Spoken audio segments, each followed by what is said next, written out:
हिजरावा गांव के ये 27 परिवार अब कड़ी धूप में तपती गर्मी में खुले में जिंदगी बसर करने को मजबूर हैं। अपनी आंखों के सामने अपने आशियाने को ढहता देखना इनकी मजबूरी है। फरमान सरकारी था, लोग सरकारी थे। बड़ी बड़ी मशीनों के साथ अधिकारी पहुंचे और 27 घरों पर पीला पंजा चलाना शुरू कर दिया। देखते ही देखते परिवार बेघर हो गए और ये सब देखते हुए इन लोगों के पास आंसू बहाने के सिवा और कोई रास्ता था नहीं। काफ़ी सालों से कम 40-45 साल से बैठे हैं। 40-45 साल से पक्के मकान दिहाड़ियाँ मजदूरी करके मकान बनाए हैं। गांव वाले का कुछ आदमी वोटों की रंज से हमारी इस तरह मकान उन्होंने कार्रवाई सरकार में कर दी।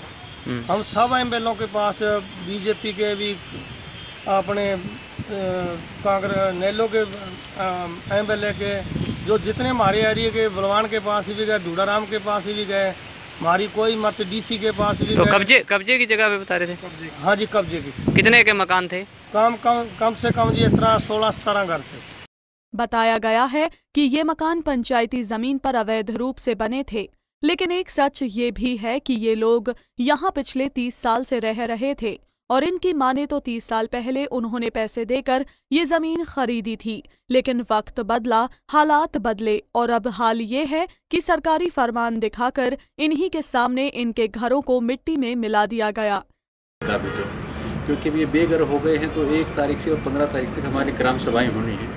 हम उनको ग्राम सभा में पास करवा के, पंचायत के पास यदि ज़मीन है तो उनको 100 गज के प्लॉट देने की कोशिश करेंगे। यदि इनके पास ज़मीन है तो प्रधानमंत्री आवास योजना या इंदिरा आवास योजना में उनको मकान बनाने के लिए मनोनीत देंगे।